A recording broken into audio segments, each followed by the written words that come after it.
जय राधे कृष्ण। नमस्ते, आप सभी का स्वागत है मेरे YouTube channel the beauty of spiritual life में। आज हम गोलोक खंड का दूसरा अध्याय लेकर आए हैं। दूसरा अध्याय, ब्रह्मादि देवों द्वारा गोलोक धाम का दर्शन। श्री नारद जी कहते हैं, जो जीभ पाकर भी कृतज्ञ भगवान श्री कृष्ण का कीर्तन नहीं करता, वह दुर्बुद्धि मनुष्य मोक्ष की सीढ़ी पाकर भी उस पर चढ़ने की चेष्टा नहीं करता। राजन, अब इस वाराह कल्प में धराधाम पर जो भगवान श्री कृष्ण का पदार्पण हुआ है और यहाँ उनकी जो जो लीलाएं हुई है, वह सब मैं तुमसे कहता हूँ, सुनो। बहुत पहले की बात है। दानव, दैत्य, असुर स्वभाव के मनुष्य और दुष्ट राजाओं के भारी भार से अत्यंत पीड़ित हो पृथ्वी गौ का रूप धारण करके अनाथ की भांति रोती बिलखती हुई अपनी आंतरिक व्यथा निवेदन करने के लिए ब्रह्मा जी की शरण में गई। उस समय उसका शरीर कांप रहा था। वहां उसकी कष्ट कथा सुनकर ब्रह्मा जी ने उसे धीरज बंधाया और तत्काल समस्त देवताओं तथा शिव जी को साथ लेकर वे भगवान नारायण के वैकुंठ धाम में गए। वहां जाकर ब्रह्मा जी ने चतुर्भुज भगवान विष्णु को प्रणाम करके अपना सारा अभिप्राय निवेदन किया। तब लक्ष्मीपति भगवान विष्णु उन उद्विग्न देवताओं तथा ब्रह्मा जी से इस प्रकार बोले। से भगवान ने कहा, ब्राह्मण, साक्षात भगवान श्री कृष्ण ही अगणित ब्रह्मांडों के स्वामी परमेश्वर अखंड स्वरूप तथा देवातीत है। उनकी लीलाएं अनंत एवं अनिर्वचनीय है। उनकी कृपा के बिना यह कार्य कदापि सिद्ध नहीं होगा। अतः तुम उन्हीं के अविनाशी एवं परम उज्जवल धाम में शीघ्र जाओ। ब्रह्मा जी बोले, प्रभु, आपके अतिरिक्त कोई दूसरा भी परिपूर्णतम तत्व है, यह मैं नहीं जानता। यदि कोई दूसरा भी आपसे उत्कृष्ट परमेश्वर है तो उसके लोक का मुझे दर्शन कराइए। श्री नारद जी कहते हैं, ब्रह्मा जी के इस प्रकार कहने पर परिपूर्णतम भगवान विष्णु ने संपूर्ण देवताओं सहित ब्रह्मा जी को ब्रह्मांड शिखर पर विराजमान गोलोक धाम का मार्ग दिखलाया। वामन जी के पैर के बाएं अंगूठे से ब्रह्मांड के शिरोभाग का भेदन हो जाने पर जो छिद्र हुआ, वह ब्रह्म द्रव्य नित्य अक्षय नीर से परिपूर्ण था। सब देवता उसी मार्ग से वहां के लिए नियत जलयान द्वारा बाहर निकले। वहां ब्रह्मांड के ऊपर पहुंचकर उन सब ने नीचे की ओर उस ब्रह्मांड को किलिंग बिंब तुम्बे की भांति देखा। इसके अतिरिक्त अन्य भी बहुत से ब्रह्मांड उसी जल में इंद्रायण फल के सदृश इधर उधर लहरों में लुढ़क रहे थे। यह देखकर सब देवताओं को विस्मय हुआ। वे चकित हो गए। वहां से करोड़ों योजन ऊपर 8 नगर मिले, जिनके चारों ओर दिव्य 4 दीवारी शोभा बढ़ा रही थी और झुंड के झुंड रत्नादिमय वृक्षों से उन पुरियों की मनोरमता बढ़ गई थी। वहीं ऊपर देवताओं ने विरजा नदी का सुंदर तट देखा, जिससे विरजा की तरंगे टकरा रही थी। वह तट प्रदेश उज्जवल रेशमी वस्त्रों के समान शुभ्र दिखाई देता था। दिव्य मणिमय सोपानों से वह अत्यंत उद्भासित हो रहा था। तट की शोभा देखते और आगे बढ़ते हुए वे देवता उस उत्तम नगर में पहुंचे, जो अनंत कोटि सूर्यों की ज्योति का महान पुंज जान पड़ता था। उसे देखकर देवताओं की आंखें चौंधिया गई। वे उस तेज से पराभूत हो जहां के तहां खड़े रह गए। तब भगवान विष्णु की आज्ञा के अनुसार उस तेज को प्रणाम करके ब्रह्मा जी उसका ध्यान करने लगे। उसी ज्योति के भीतर उन्होंने एक परम शांतिमय साकार धाम देखा। उसमें परम अद्भुत कमलनाल के समान धवल वर्ण 1000 मुख वाले शेषनाग का दर्शन करके सभी देवताओं ने उन्हें प्रणाम किया। राजन, उस शेषनाग की गोद में महान आलोकमय लोकवंदित गोलोक धाम का दर्शन हुआ, जहां धामाभिमानी देवताओं के ईश्वर तथा गणनाशीलों में प्रधान काल का भी कोई वश नहीं चलता, जहाँ माया भी अपना प्रभाव नहीं डाल सकती। मन, चित्त, बुद्धि, अहंकार, 16 विकार तथा महतत्व भी वहाँ प्रवेश नहीं कर सकते हैं। फिर तीनों गुणों के विषय में तो कहना ही क्या है। वहाँ कामदेव के समान मनोहर रूप, लावण्य शालिनी, श्याम सुंदर विग्रह, श्री कृष्ण पार्षद द्वारपाल का कार्य करती थी। देवताओं को द्वार के भीतर जाने के लिए उद्धत देख उन्होंने मना किया। तब देवता बोले, हम सभी ब्रह्मा, विष्णु, शंकर नाम के लोकपाल और इंद्र आदि देवता हैं। भगवान श्री कृष्ण के दर्शनार्थ यहाँ आए हैं। श्री नारद जी कहते हैं, देवताओं की बात सुनकर उन सखियों ने, जो श्री कृष्ण की द्वारपालिकाएं थी, अंतपुर में जाकर देवताओं की बात कह सुनाई। तब एक सखी, जो सतचंद्रानना नाम से विख्यात थे, जिसके वस्त्र पीले थे और जो हाथ में बेंत की छड़ी लिए थी, बाहर आई और उनसे उनका अभिष्ट प्रायोजन पूछा। सतचंद्रानना बोली, यहाँ पधारे हुए आप सब देवता किस ब्रह्मांड के निवासी है, यह शीघ्र बताइए, तब मैं भगवान श्री कृष्ण को सूचित करने के लिए उनके पास जाऊंगी। देवताओं ने कहा, अहो, यह तो बड़े आश्चर्य की बात है। क्या अन्य ब्रह्मांड भी है? हमने तो उन्हें कभी नहीं देखा। सुबह हम तो यही जानते हैं कि एक ही ब्रह्मांड है, इसके अतिरिक्त दूसरा कोई है ही नहीं। सतचंद्रानना बोली, ब्रह्मदेव, यहाँ तो विरजा नदी में करोड़ों ब्रह्मांड इधर उधर लुढ़क रहे हैं, उनमें भी आप जैसे ही पृथक पृथक देवता वास करते हैं। अरे, क्या आप लोग अपना नाम गांव तक नहीं जानते? जान पड़ता है कभी यहाँ आए नहीं हैं, अपनी थोड़ी सी जानकारी से ही हर्ष से फूल उठे हैं। जान पड़ता है कभी घर से बाहर निकले ही नहीं। जैसे गूलर के फलों में रहने वाले कीड़े जिस फल में रहते हैं उसके सिवा दूसरे को नहीं जानते, उसी प्रकार आप जैसे साधारण जन जिसमें उत्पन्न होते हैं, एकमात्र उसी को ब्रह्मांड समझते हैं। श्री नारद जी कहते हैं, राजन, इस प्रकार उपहास के पात्र बने हुए सब देवता चुपचाप खड़े रहे, कुछ बोल ना सके। उन्हें चकित से देखकर भगवान विष्णु ने कहा। श्री विष्णु बोले, जिस ब्रह्मांड में भगवान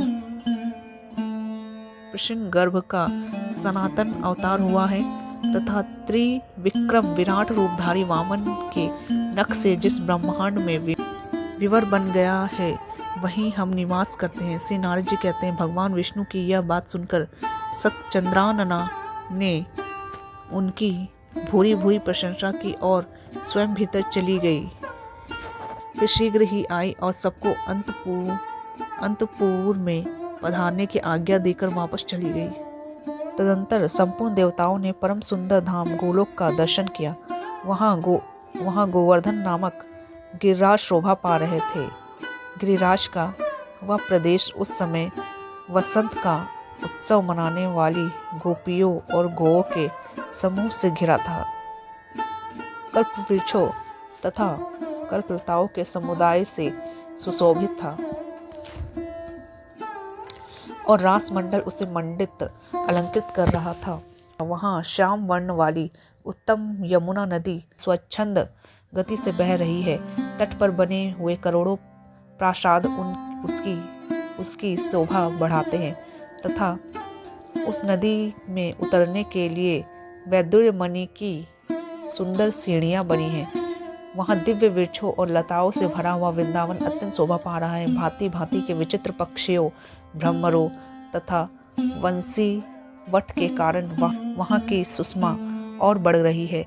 वहाँ सहस्त्र दल कमलों के सुगंधित पराग को चारों ओर पुनः पुनः बिखेरती हुई शीतल वायु मंद गति से बह रही है। वृंदावन के मध्य भाग में 32 वनों से युक्त एक निज निकुंज है। 4 दीवारियां और खाइयां उसे सुशोभित कर रही है। उसके आंगन का भाग लाल वर्ण वाले अक्षय वटों से अलंकृत है। पद्म रागादि 7 प्रकार की मणियों से बनी दीवारें और आंगन के फर्श बड़ी शोभा पाते हैं। करोड़ों चंद्रमाओं के मंडल की छवि धारण करने वाले चंदों वे उसे अलंकृत कर रहे हैं तथा उनमें चमकीले गोले लटक रहे हैं। फहराती हुई दिव्य पताकाएं एवं खिले हुए फूल मंदिरों एवं मार्गों की शोभा बढ़ाते हैं। वहाँ भ्रमरों के गुंजारव संगीत की सृष्टि करते हैं तथा मत मयूरों और कोकिलों के कलरव सदा श्रवण गोचर होते हैं। वहाँ बाल सूर्य के सदृश कांतिमान अरुण पीत कुंडल धारण करने वाली ललनाएं सत सत चंद्रमाओं के समान गौर वर्ण से उद्भाषित होती है। स्वच्छंद गति से चलने वाली वे सुंदरियां मणि रत्न में भितियों में अपना मनोहर मुख देखती है। वहाँ के रत्न जटित आंगनों में भागती फिरती है। उनके गले में हार और बाहों में केयू शोभा देते हैं। नूपुरों तथा करधनी की मधुर झनकार वहाँ गूंजती रहती है। वे गोपांगनाएं मस्तक पर चूड़ामणि धारण किए रहती है। वहाँ द्वार पर कोटि कोटि मनोहर गो के दर्शन होते हैं। वे गोए दिव्य आभूषणों से विभूषित हैं और श्वेत पर्वत के समान प्रतीत होते हैं। सब की सब दूध देने वाली तथा नई अवस्था की हैं। सुशीला, सुरुचा तथा सद्गुणवती, सभी शौतशा और पीली पूंछ की ऐसी भव्य रूप वाली गोए वहाँ सब और विचर रही है। उनके घंटों तथा मंजीरों से मधुर ध्वनि होती रहती है। किन्हीं जालों से विभूषित उन गोओं के सींगों में सोना मढ़ा गया है। वे स्वर्ण तुल्य हार एवं मालाएं धारण करती है।